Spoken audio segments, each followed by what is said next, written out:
Pro Spirit.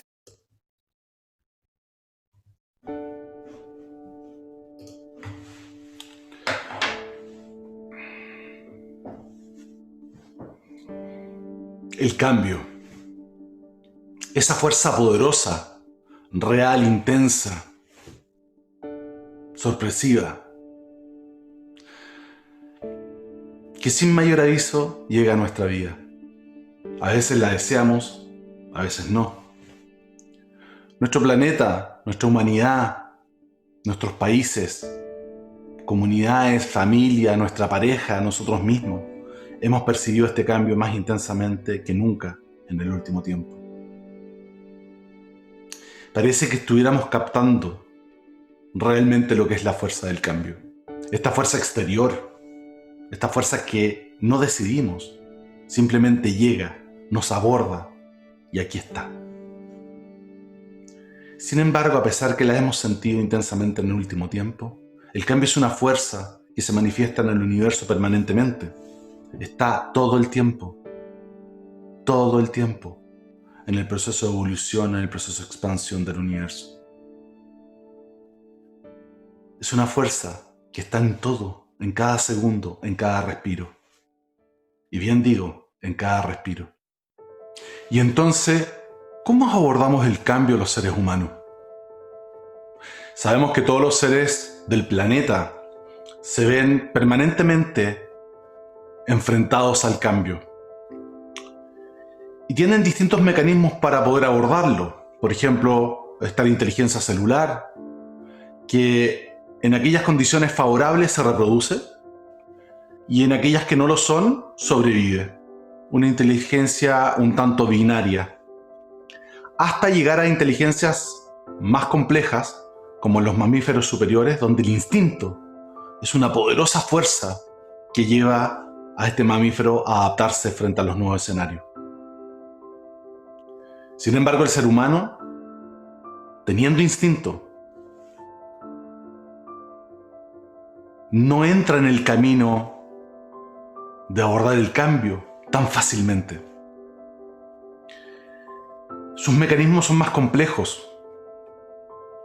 El ser humano activa una fuerza interior poderosa, real, intensa, a partir de un compromiso consciente, una decisión, una elección, que despierta en él esta fuerza que lo lleva a expresarse en su máxima frente al cambio. Es decir, hay conciencia. Esta fuerza consciente que surge en nosotros desde nuestro interior, la hemos llamado transformación. Sí, la transformación es la activación de esta fuerza que está en nosotros y que nos permite abordar ese nuevo escenario. También tenemos el instinto. El instinto nos lleva a activar una fuerza también. Y ese instinto nos lleva a entrar en un estado de sobrevivencia o de lucha frente a este nuevo escenario. Pero eso no es transformación. Transformación tiene que ver con este mecanismo donde nos expresamos en nuestra máxima y nos convertimos en un nuevo yo. Nos convertimos en un nuevo nosotros. Nos convertimos en una nueva humanidad. Esa es la transformación de que tanto hablamos permanentemente. Y entonces la transformación, en definitiva, es la respuesta al cambio. La real respuesta al cambio. La sobrevivencia y la lucha es una reacción. La transformación es un proceso en donde nos convertimos en una nueva versión de nosotros mismos. Y entonces, ¿de qué se trata la transformación? La transformación es como un viaje. Es un viaje que va desde nuestra historia, desde lo que llamamos a veces zona de confort, desde lo que llamamos últimamente normalidad, hacia un nuevo escenario con nuevas posibilidades. Es decir, podemos decir que la transformación es un viaje entre nuestra historia y las nuevas posibilidades, esas nuevas oportunidades. La transformación, sin duda, es una fuerza poderosísima, tan poderosa, tan real y tan intensa como el cambio, que está en nuestro interior. ¿Y qué tiene que ver, o qué tienes que ver tú en todo esto? Que estás en el mundo de la medicina. ¿Qué tienes que ver tú con el cambio y la transformación? Si entendemos la transformación como una respuesta al cambio, parecería que hay algo que tienes que ver. Imagina por un instante que ese cambio es una enfermedad. Una persona se ve enfrentada a una enfermedad, un nuevo escenario, un cambio. Y tú estás ahí en esa escena. Esta persona recibe la noticia por parte tuya. Y tú estás ahí, dando esta nueva información, esta nueva realidad. Mira a esta persona que está recibiendo tu información. Mírala a los ojos unos instantes, imagínalo. ¿Qué tienes que ver tú en ello? ¿Quién eres tú en esa escena? ¿Un tercero? ¿Un tercero que tiene un título? ¿Un tercero que ejerce una actividad que llamamos medicina? ¿O eres una fuente de inspiración y empoderamiento para esta persona? Te pido que te quedes un segundo ahí. Te pido que escuches atentamente mientras estás ahí y que abras todos tus canales para entender algo que es fundamental. Yo te dije que la transformación es un poder, una fuerza interior, y que el cambio es una fuerza exterior en definitiva, que llega sin que la hayamos llamado. Quiero explicarte algo que es fundamental para entender tu rol frente a esta persona y que tiene que ver con nuestra historia. Tiene que ver con la manera en que hemos construido programas mentales, paradigmas, creencias, juicios, interpretaciones que hacemos de la realidad y que surgieron de la educación. Una educación que lleva miles de años, en definitiva.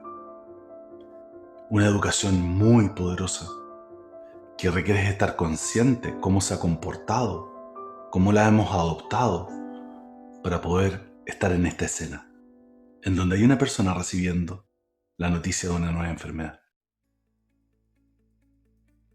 Y para eso, lo que voy a hacer es explicártelo en un papelógrafo, porque requiero que captes con todos tus sentidos la esencia de lo que te voy a mostrar. Entonces, lo que quiero compartir contigo tiene que ver con paradigmas que apoyan a abordar el cambio, que son constructivos y nos permiten iniciar este viaje de transformación que es nuestra respuesta real al cambio. Y hablarte de aquellos paradigmas que nos limitan la posibilidad de iniciar la transformación. Para eso quiero abocarme a compartir una historia un tanto hecha en base a investigaciones y a antecedentes históricos. Esta historia tiene que ver con la formación que hemos recibido los seres humanos durante cientos de años y me atrevería a decir miles de años, y que tiene que ver con nuestra educación. Educación que surge en los colegios, escuelas, en la familia, a partir de alguna forma la formación de nuestros ancestros y cómo se ha ido contagiando generación tras generación. Y esta formación tiene que ver con lo siguiente. Existe un primer paradigma que ha impactado aproximadamente el 95% del planeta. Se estima que más o menos el 95% del planeta ha recibido esta formación y por lo tanto la implementación de la vida en base a este paradigma. ¿Qué quiere decir esto? Dice, requiero tener algo en la vida para hacer algo en la vida y luego ser alguien en la vida.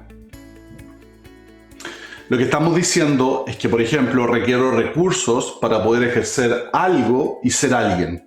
Por ejemplo, requiero dinero, ¿cierto? Plata, diríamos en Chile, para hacer un negocio y ser un emprendedor, por ejemplo.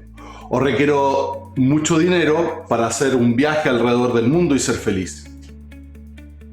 De alguna forma los recursos están primero. Requiero tener los recursos antes de lograr ejercer y ser.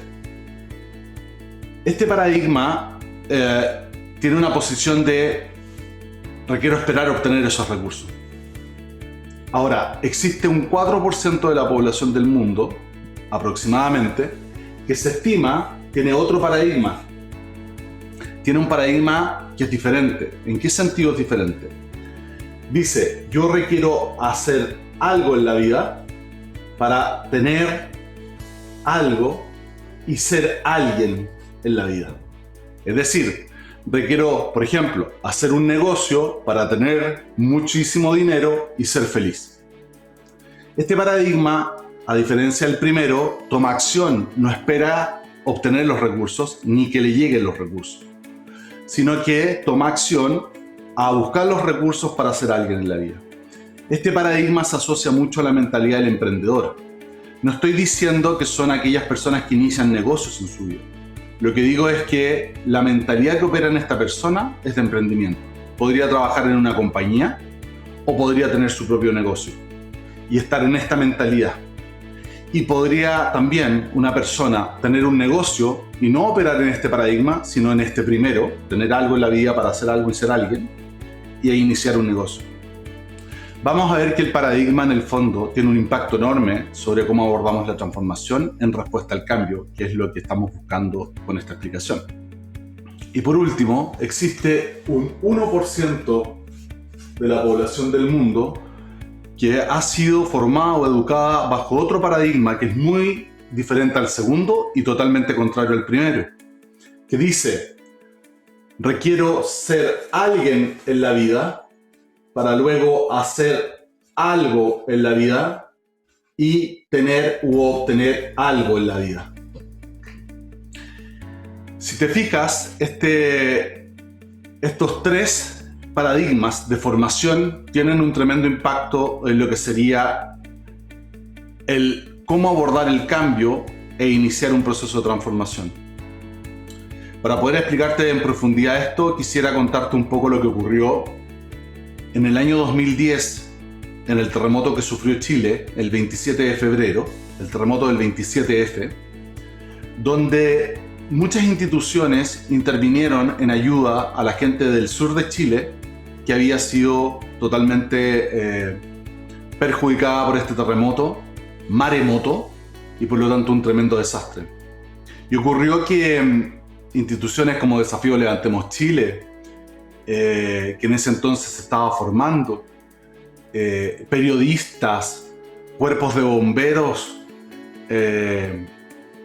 distintas instituciones, al ir a apoyar a esta gente, en distintas conversaciones que ocurrieron, sobre todo la de los periodistas entrevistando a las personas que estaban en esta catástrofe, se dio y se mostró y se reflejó esta formación de los paradigmas. Por ejemplo, en el caso de los periodistas muchas veces entrevistaban a la gente y se daba una tasa aproximada, que es un ejemplo que te voy a dar, pero aproximadamente de cada 10 personas que los periodistas le preguntaban cuál era su situación, 9 contestaban algo similar y uno de ellos aproximadamente contestaba algo muy diferente. Te lo voy a reflejar en esta explicación. Por ejemplo, el periodista con el micrófono le preguntaba a la persona afectada, que estaba de pie encima de todos los escombros. Le preguntaba, ¿qué siente en este momento? ¿Cuál es su experiencia en este momento? Y le apuntaba con el micrófono. Y la mayoría de las personas, 9 de cada 10 aproximadamente, contestaba lo siguiente. Decían, lo he perdido todo. Ya no puedo salir a pescar, por ejemplo. Estoy muerto. Otros decían, ya no puedo salir a pescar. No voy a tener dinero. Estoy muerto. Otras respuestas como, por ejemplo, ya no tengo nada. No puedo comerciar con mi negocio, estoy muerto. Otros decían, ya no puedo cocinar en mi restaurante, por lo tanto ya no puedo captar dinero, estoy muerto. Estas personas contestaban de esa manera, esas diríamos 9 de cada 10. Pero una de cada 10 contestaba de una forma muy diferente. Y era notorio de su respuesta. Y reflejaba el paradigma con el cual había sido formado. Decía, lo he perdido todo. Ya no puedo ejercer, pero lo voy a volver a crear y mejor aún. Si te fijas, esta persona contestaba totalmente diferente. Esta persona no había puesto el poder en las cosas que tenía, ni había puesto su poder en las cosas que ejercía. Había puesto el poder en quien era. Por lo tanto, esta persona funcionaba con un paradigma de ser, hacer, tener. El poder estaba en quien era, no en lo que tenía o hacía. Si bien tener es importante en la vida, y tomar acción sin duda es importantísimo en la vida, lo que determina finalmente el cómo abordas el cambio y tu proceso de transformación está en que el poder está en lo que tú eres, en lo que te has convertido. Por ejemplo, muchos de ustedes estudió medicina o algún ámbito de la medicina y probablemente estudió para sacar el título, para poder obtener un título, y estudió muchísimo durante años, ejerció estudio. Pero lo relevante y lo que determina tu capacidad de transformarte ante el cambio no está en el título que obtuviste ni en lo que estudiaste, sino en lo que te convertiste. Esto quiere decir que si bien es importante tener y hacer en la vida, lo que determina tu capacidad de literalmente crear transformación está en quién te convertiste durante los años que estudiaste camino a obtener el título. Esto es una clave, porque te pueden quitar todo lo que tienes, te pueden impedir que ejerzas, pero si el poder está puesto en ti, lo vas a volver a crear y mejor aún. Esto hace que una persona no caiga en una posición de víctima. No tengo título, luego no puedo ser exitoso en la vida. O no puedo ejercer la carrera que yo hubiera querido, luego no puedo ser exitoso en la vida. Sí lo puedes ser en la medida que el poder está en quién te conviertes, a medida que vives la experiencia de tener y ejercer en tu vida. Y esa es una clave tremenda de transformación, porque eso es lo que te da la capacidad de responder al cambio. A veces el cambio es tan duro que perdemos todo. A veces nos impide ejercer. Mira la pandemia. No podemos tener la libertad que teníamos antes, de movilizarnos. Puede ser que ya no tengamos dinero porque nuestro negocio ha quebrado a raíz de la pandemia. Puede ser que ya no tenga tiempo como antes para poder hacer mi negocio porque estoy limitado, estoy en cuarentena. Puede que ya no pueda hacer el negocio. Puede ser que tú ya no puedas salir como antes. Puede que no puedas ejercer como ejercías antes. Pero si el poder está en ti y no en lo que tienes o haces, vas a poder manejar la pandemia desde tu transformación y te vas a convertir en una persona en un nuevo nivel, pudiendo manejar esta situación de cambio de una mejor forma. Y entonces, si el poder requiere estar en el ser, la pregunta es ¿cómo funciona esto? ¿Cómo lo hago? En esta escena estás tú, que requiere poner el poder en quien es, y está esa tercera persona, tu paciente, que también requiere poner el poder en quien es, y así activar la transformación en respuesta a este cambio que es la enfermedad. ¿Y cómo lo hacemos? ¿Cómo funciona? ¿Cómo opera esto? ¿Cómo es? Bueno, tenemos que entender algo que tú ya sabes. Debemos traerlo al presente de esta charla y hacerlo consciente. Tú ya sabes esto que te voy a decir. Para entenderlo bien y poder aclararlo, es importante lo siguiente. Vamos a decir que la mente es el software de un computador. Y la parte dura de este computador, el hardware, o lo que diríamos el disco duro o la torre, es el cerebro. Entonces tenemos por un lado la mente, que es el software, y el computador físico, que es el cerebro. El software le manda comandos a este computador físico. Esos comandos son pensamientos repetitivos. El computador, en este caso el cerebro, se adapta a ese nuevo comando, se modifica físicamente para responder a ese comando. Esta característica del cerebro se llama neuroplasticidad. Es decir, el cerebro frente a pensamientos repetitivos se va modificando. ¿A través de qué? A través de algo que se llaman surcos, que también se llaman rutas sinápticas o conexiones neuronales. Es decir, todo pensamiento se traduce biológicamente hablando en el cerebro, a través de algo que son los surcos. Cuando yo creo que nada depende de mí, el cerebro comienza a validar los surcos que ya existen. Es decir, si yo creo que ya nada depende de mí, mi cerebro ya se adaptó a eso y está operando bajo ese paradigma de nada depende de mí. Pero si yo quiero que las cosas dependen de mí, debo mandar un nuevo comando que dice todo depende de mí. Ese comando nuevo va a generar una nueva ruta sináptica, un nuevo surco que no existía a partir de neuroplasticidad, característica fundamental. Al generar una ruta alternativa a la que ya existe, dado que las rutas sinápticas no se pueden eliminar, pero sí se pueden desactivar, podemos crear una nueva ruta alternativa que dice todo depende de mí. Y cuando genero esa nueva ruta todo depende de mí, si permanentemente le mando al cerebro el comando de todo depende de mí, el cerebro se empieza a modificar. Y al modificarse valida esa creencia, comando, pensamiento repetitivo y vuelve a darle fuerza a esa creencia, pensamiento, paradigma o pensamiento repetitivo, ¿cierto? Y vuelve a mandarle la señal al cerebro y se vuelve a modificar. Es decir, el cerebro va respondiendo a estos pensamientos repetitivos, se va adaptando y se va modificando para responder a ese comando, a esa operación. Esto es fundamental entenderlo, porque en la medida que puedes entender que el cerebro responde a esta nueva configuración, sabremos que esta persona está activando su proceso de transformación, si es que lo hace consciente. Imagina el rol que tienes tú ahí. Tú puedes reconfigurar la mente de esta persona, modificar fisiológicamente su cerebro, activar su transformación para que responda al cambio. Y no solo esa persona va a transformarse, sino que tú también lo harás a medida que vayas creyendo en el paciente, en su capacidad, y vayas creyendo en ti. ¿Cómo opera en la práctica? Y eso es lo que quiero explicarte. Quiero compartir contigo un esquema que es sumamente práctico para poder entender cómo apoyarte y apoyarlo o apoyarla, ¿cierto? Para eso de nuevo voy a traer el papelógrafo a presente, digamos. Y entonces, ¿por qué es tan importante este esquema que te voy a presentar?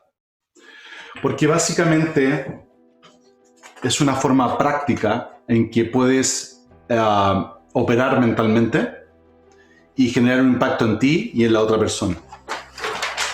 Entonces, ¿de qué se trata esto? Primero, partamos de una premisa. Imagina que quieres crear un resultado en tu vida, o que tu paciente quiere crear un resultado en su vida, que en este caso puede ser una vida con higiene del sueño, una vida saludable, una vida que le permita vivir con una vejez sostenible, amable y no llena de enfermedades a causa de la apnea, como consecuencia de la apnea. Y entonces, imagina que quieres crear un resultado, cualquiera sea. De hecho, trae esto a tu vida y imagina que estás con tu hijo, con tu pareja, con tu familia, con tu amigo, con tu jefe, con quien tú quieras. Imagina que quieres crear un resultado. Todo resultado requiere de acciones. Sin acciones no hay resultado. Y esas acciones son impulsadas por emociones. Eso es un dato importante. Se ha demostrado que las emociones son el impulsor de las acciones. Y las emociones son gatilladas a partir de imágenes. ¿Imágenes? ¿Cómo es eso? Sí, el ser humano piensa en imágenes. Todo pensamiento se traduce en una imagen.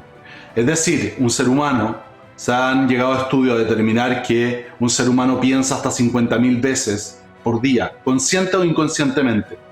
Todos esos pensamientos son imágenes. Por lo tanto, podemos decir que el pensamiento es una imagen o que la imagen es un pensamiento. Y este pensamiento está gatillado por un estímulo. Estímulo que entra a tu cerebro.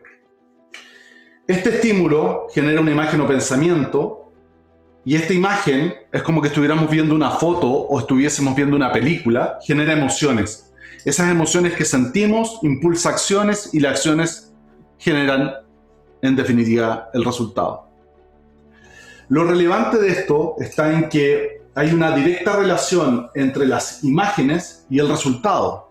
Sí, porque en la medida que estas imágenes o pensamientos son repetitivos en nuestra vida, van generando de alguna u otra forma un comando que se establece en nuestra mente y que se repite y se repite y se repite, y por lo tanto este pensamiento o imagen, una vez que se ha repetido, te lo has dicho muchas veces, en otras palabras, pasa a ser una creencia.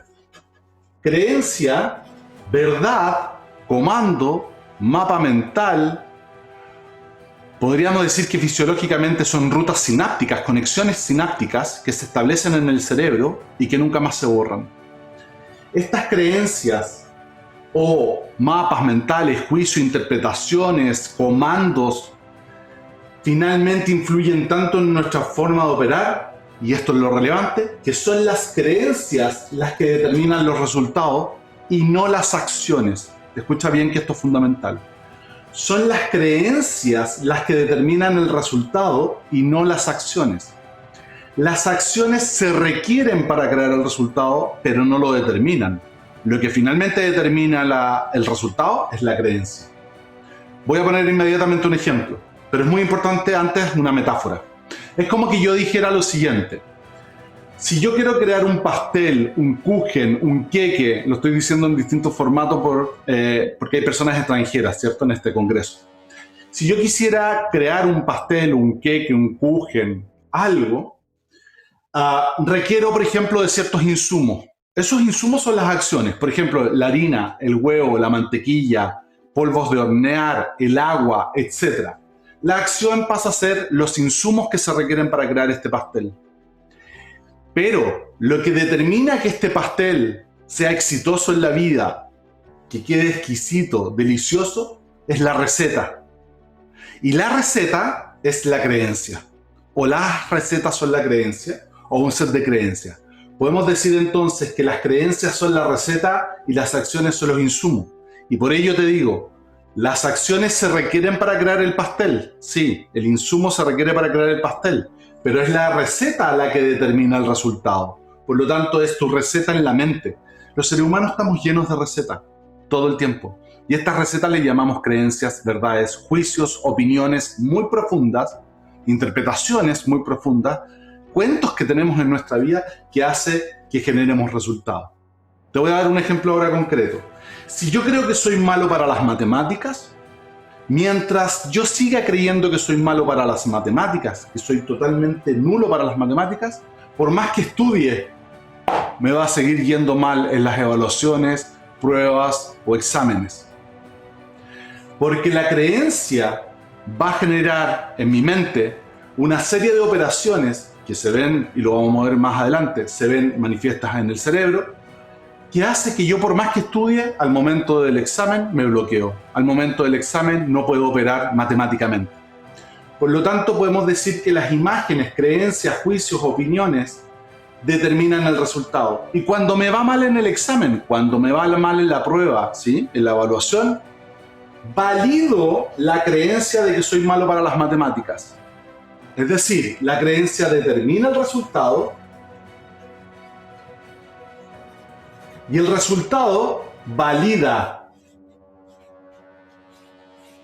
la creencia. Y se produce un loop, un bucle, que va haciendo que en mi cerebro opere ciertas conexiones o rutas neuronales que validan que soy malo para las matemáticas, y es como que desconectara ciertas áreas del cerebro que operan en la lógica matemática y activara otras rutas, otras conexiones, otros surcos que finalmente hacen que no pueda operar matemáticamente.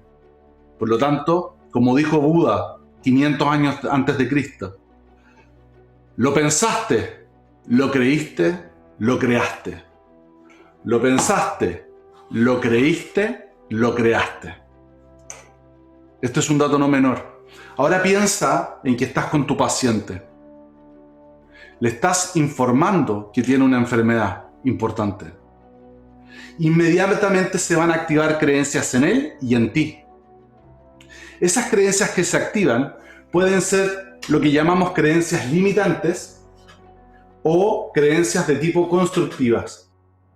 Las creencias limitantes son aquellas que nos impiden lograr el resultado que deseamos, o nos llevan a otra ruta, o nos impiden lograr ese resultado. Y las creencias constructivas son las que nos apoyan a crear el resultado. Por lo tanto, tienes que estar muy atento a cuáles son las creencias que se activan en ese momento en tu paciente y cuáles son las creencias que se activan en ti. Porque eso va a determinar el resultado futuro de si va a poder crear salud o no, si va a utilizar, por ejemplo, en apnea del sueño el CPAP, si va a poder crear higienes del sueño, hábitos nuevos. Son las creencias. Por más que tú le digas que haga cosas, si él sigue creyendo que va a enfermar y no va a sanar, o que cree que esto es más fuerte que él, que este cambio es más fuerte que él y que él no puede crear transformación, no vamos a generar el resultado que queremos. Entonces alerta a las creencias que están en ti y a las creencias que están en tu paciente. Yo lo único que te puedo decir es que si tú crees que tu paciente tiene todo el potencial para poder abordar la apnea del sueño utilizando el CPAP, creando una vida sana, él puede ser contagiado de tus creencias. Y esas creencias finalmente pueden entrar en él, incorporarse en su mente y generar el resultado de salud. O sea, tú puedes inspirarlo, puedes empoderarlo, puedes influenciarlo a través de tus creencias. Y él, al validarte como un profesional de la medicina, o él validarte como una persona clave por quien eres, que es lo más importante, si él ve que tú eres una persona segura, certera, confiable, él va a creer tu creencia, la va a adoptar y vas a generar el resultado que es que lleve una vida saludable. Esto es clave, porque aquí es donde te conviertes en el espacio para que otro, frente al cambio, esta nueva enfermedad o esta enfermedad que surge, él active su transformación porque tú eres quien requiere ser para crear ese resultado que quieren ambos, que es una vida saludable. Ahora, para finalizar, ¿qué tiene que ver esto con los paradigmas que te presenté antes? Tener, hacer, ser, hacer, tener, ser o ser, hacer, tener. ¿Qué tiene que ver con que el poder está en lo que somos, en lo que soy? Y eso finalmente genera el tener. Bueno, tiene que ver todo. Porque si te fijas, si yo tomo los pensamientos, imágenes, emociones, ¿cierto?, incluyendo el cuerpo, como parte del ser, y las acciones lo tomo como el hacer, y el resultado lo tomo como el tener, aquí está la clave del paradigma ser, hacer, tener. ¿Cómo lo hago? Literalmente, para crear la fórmula del 1%, ser, hacer, tener, que sabemos que es la fórmula del éxito porque el poder está en quién te conviertes, en quién eres, la forma de abordar esta fórmula es interviniendo las creencias. Y esas creencias, que requieren ser de tipo constructivas, como te explicaba anteriormente, van a determinar el resultado. Es decir, van a determinar el tener. Y desde ese lugar es que la forma de abordar todo esto es desde las creencias y no desde las acciones. No se puede generar un resultado, ¿sí?, esperando que llegue el resultado para luego actuar y luego ser, como sería la primera fórmula. Tener para luego hacer y ser. Ni tampoco se puede actuar para luego tener el resultado y luego tener la creencia y ser.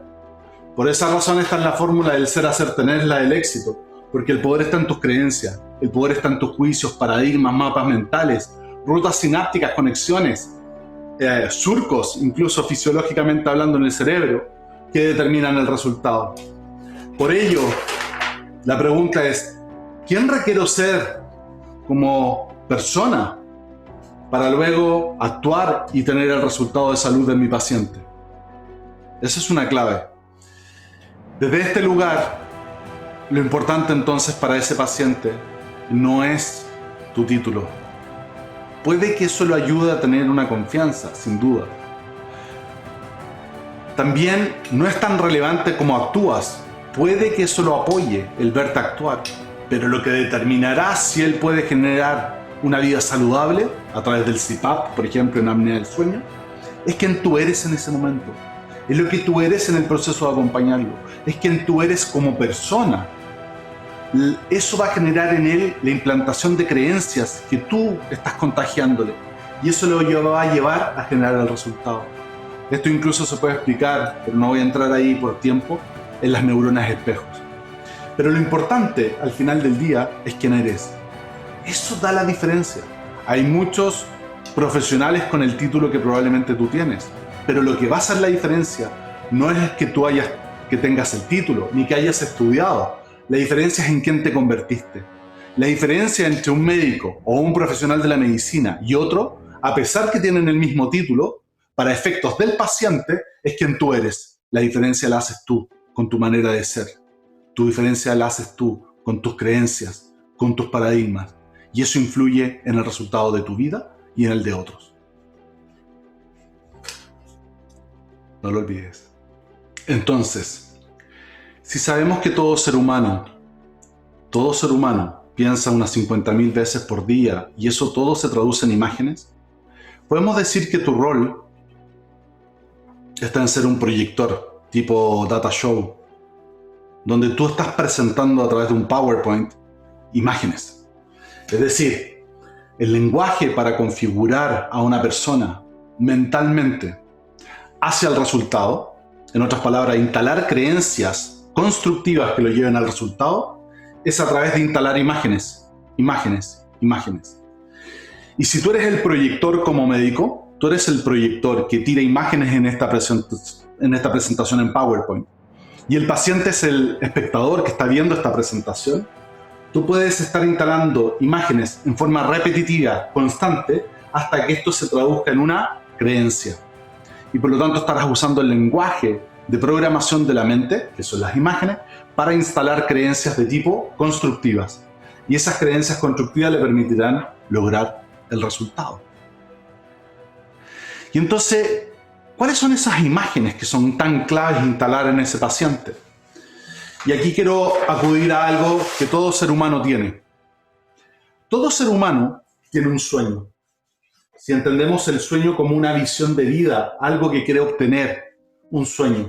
Incluso aquellas personas que no saben cuál es su sueño es encontrar o crear ese sueño. Por lo tanto, en el fondo todos tenemos un deseo profundo, una visión de lo que queremos lograr en la vida. Y este sueño se construye en base a experiencias que quiero lograr crear. Esas experiencias que quiero lograr crear son pensamientos o imágenes. Y por lo tanto, si tú eres el proyector de este data show, ¿cierto?, que proyecta en este PowerPoint imágenes, lo primero que debemos hacer es averiguar en el paciente cuál es su sueño, cuáles son sus imágenes que él quiere tanto crear para su vida. Este sueño es lo primero que debemos detectar. ¿Por qué es tan importante crear este sueño o evocarlo en el paciente? Porque entre el sueño y el paciente siempre existe algo. Por ejemplo, si estás aquí, este paciente está aquí, o tu hijo, tu pareja, alguien de tu familia, tu jefe, está frente al sueño. Todos sabemos que desde el momento que queremos lograr algo en la vida, se activa inmediatamente por nuestro querido amigo cerebro reptiliano, el reptilote, ¿no? Activa inmediatamente el miedo a través del cerebro límbico, a través de la amígdala. El miedo siempre está presente. Por lo tanto, cuando yo me propongo crear algo, un sueño, inmediatamente se activa un instinto de sobrevivencia o de lucha que se traduce en un miedo profundo que tenemos los seres humanos a no lograr ese sueño. Esto, cerebro reptiliano y límbico, y el córtex está viendo estas imágenes, por decirlo de alguna forma, desde la mirada clásica triuno, ¿cierto?, de lo que es el cerebro. Pero ahí está este paciente, y el paciente tiene dos posibilidades. Tiene la posibilidad de enfocarse en el miedo ante el cambio que viene, esta enfermedad que pone en juego este sueño, lo pone absolutamente en juego, y el enfocarse en el miedo O tiene otra posibilidad, que es enfocarse en el sueño y no en el miedo que surge a partir de este cambio que es la enfermedad. Si el paciente, a través tuyo, que eres el proyector, se enfoca en el sueño, él va a ver algo más grande que el miedo, algo que está al otro lado de ese miedo, que es más importante que el miedo en sí mismo. Por lo tanto, él va a iniciar el proceso de transformación porque está enfocado en el lugar correcto, en el sueño. Pero si él se enfoca en el miedo a esta enfermedad, en el riesgo de esta enfermedad, y pone toda su energía ahí, él va a iniciar un proceso de sobrevivencia o también de lucha. Y su energía va a estar puesta en evitar lo que no quiere que ocurra, en vez de estar puesta su energía en lograr lo que quiere que ocurra, que es el sueño. Entonces podemos decir que el miedo está basado en lo que no queremos que ocurra y el sueño está basado en lo que sí queremos que ocurra. Desde ese lugar, las creencias constructivas, estas imágenes que debemos instalar en nuestro paciente, están asociadas a un proceso de transformación que inicia el camino hacia la construcción de ese sueño porque es lo que queremos que ocurra. Pero si nos enfocamos en el miedo, se activarán todas esas creencias limitantes. O sea, todas estas rutas sinápticas que nos hablan de lo que no queremos que ocurra se activarán y nos enfocaremos en el miedo y entraremos en estado de sobrevivencia y lucha. Entendiendo que la sobrevivencia y la lucha son mecanismos muy útiles en ciertos momentos de nuestra vida. Si aparece un depredador, requiero arrancar. Necesito que se active en mí la adrenalina, el cortisol con las glándulas suprarrenales y iniciar un proceso de arrancar o de atacar, ¿sí? O defenderme. Pero esos son estados que son transitorios en la vida. Están diseñados para cortas corridas, por decirlo una carrera de 100 metros plano. Pero si quiero crear salud, hábitos saludables, debo entrar en el proceso de transformación, que significa entrar en el proceso de enfocarme en el sueño y no entrar en el estrés. No requiero reaccionar arrancando o defendiéndome o atacando. Requiero empezar a crear una vida nueva. Y esa vida nueva no pasa por el cortisol. Podría pasar por otros neurotransmisores, como por ejemplo la dopamina al lograr resultados. Podría ser a través de la endorfina para bajar el nivel de sensibilidad al dolor. Podría ser a través de la oxitocina para confiar en la vida, ¿cierto? O la serotonina para poder contribuir, además de mi sueño, a otros. Entonces, ¿qué es lo que voy a activar a través de estas imágenes? ¿El estado de sobrevivencia o lucha o voy a activar la transformación? Incluso hormonalmente podemos ver que tiene un efecto. Cortisol, adrenalina versus dopamina, oxitocina, endorfina, serotonina. Entonces es muy importante que iniciemos el proceso hacia la transformación, hacia la creación, hacia la aventura de crear una nueva vida y no entrar en el dolor de la enfermedad, sino que en el foco de la salud. Es muy importante porque esto moviliza a la persona. Si la persona se enfoca en la transformación, iniciará un proceso como de upgrade. Voy a crearme en una nueva versión de mí mismo, pero en un nuevo nivel. Y es como que este ser humano crece. Y de su versión 1.0 pasa a su versión 3.0. Por lo tanto, al crecer, el miedo se hace más pequeño y mi foco está absolutamente en el sueño. Y me pongo a la altura de mi sueño. Me pongo en la vibración, en la frecuencia de mi sueño y no de la enfermedad. Y voy por crear salud, que es lo que yo quiero que ocurra, y no la enfermedad. Mi foco no va a estar en la enfermedad, que es lo que yo no quiero que ocurra. Mejor crear salud que evitar la enfermedad. Eso es empoderamiento, eso es inspiración hacia allá. Entonces, si lo llevamos al caso de la apnea del sueño, el CPAP o la operación me permiten crear salud hacia mi vida y me movilizo con confianza, confiando en las creencias de mi doctor, de mi médico, el profesional médico, y voy hacia allá. Voy con empoderamiento y energía y tengo inspiración para crear hábitos saludables, higiene del sueño, etc. Pero si está en la enfermedad, puede que entre en un proceso de contracción y esa contracción sea dolorosa y termine teniéndole miedo tanto a la enfermedad que finalmente caigo ahí, termino creando la enfermedad. Más aún, o hábitos negativos en vez de crear hábitos positivos. Entonces eres un proyector de imágenes, que literalmente esas imágenes van a entrar en el ser del paciente, ¿cierto? En el ser hacer tener, para ir a crear salud. Pero si esas imágenes son tremendamente catastróficas y se enfoca la energía en la enfermedad, voy a ir a crear la enfermedad, porque creo que no soy capaz, porque creo que la enfermedad es más fuerte que yo. Y en vez de ser un proceso de empoderamiento, va a ser un proceso de depresión, agotamiento, de inseguridad, de poca confianza. Esto no quiere decir que yo no le transmita los riesgos al paciente. Debo transmitirle al paciente los riesgos, pero mi enfoque no debe estar todo el tiempo en los riesgos, debe estar están estos riesgos, pero puedes crear salud. Están estos riesgos, pero tienes el CPAP. Están estos riesgos, pero tienes la operación. Están estos riesgos, pero tienes estos hábitos de higiene, del sueño. Por lo tanto, lleva tu vida a un nuevo nivel. Llévala a un nuevo nivel. Que ahí está la clave. Entonces, si vemos lo que eres tú en el espacio de esta escena, donde está el paciente y estás tú eres una posibilidad de crear salud y no una posibilidad de crear miedo. Los riesgos deben estar y debemos tener conocimiento de los riesgos, pero la energía debe estar enfocada en crear salud. Tú eres un transformador, eres un catalizador, un inspirador, un empoderador del paciente. No solo aquel que ejerce medicina y tiene un título, sino que eres quien tú eres y proyectar esas imágenes en el paciente. Tienes todo para lograrlo y sin duda eres extraordinario. Porque si eres un profesional que se dedica a la medicina es porque quieres contribuir y esto tiene todo el sentido del mundo con ello. Antes de finalizar, quisiera decirte algunas palabras y transmitirte un último mensaje.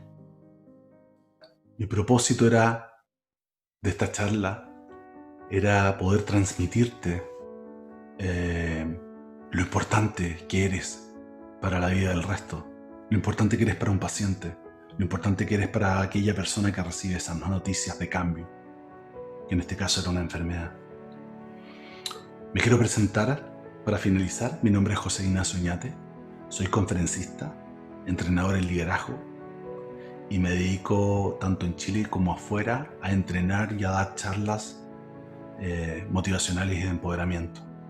Pero eso no es lo más relevante. Lo más relevante es que soy José Ignacio Oñate, soy una persona que tiene apnea severa y que mi doctor, quien me trató y me sigue tratando, ha sido una fuente de inspiración y empoderamiento para yo enfocarme en lo que sí quiero en la vida, que es vivir una vida saludable, una vejez saludable, poder disfrutar a mis hijos, a mi pareja y a mi familia.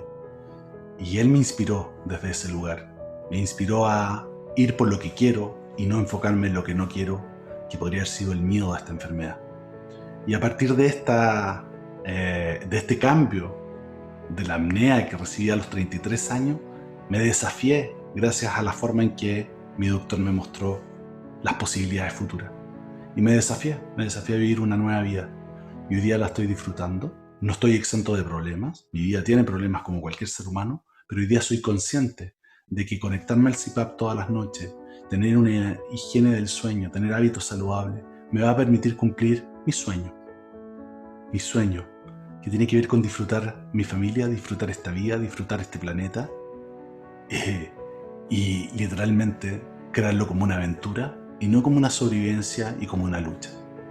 Te mando un abrazo grande, espero que esto te sirva, te aporte a tu vida y aporte a la vida de tu gente, quienes te rodean, tu familia, tu pareja, tus hijos, porque lo podemos aplicar en todo. Un abrazo grande.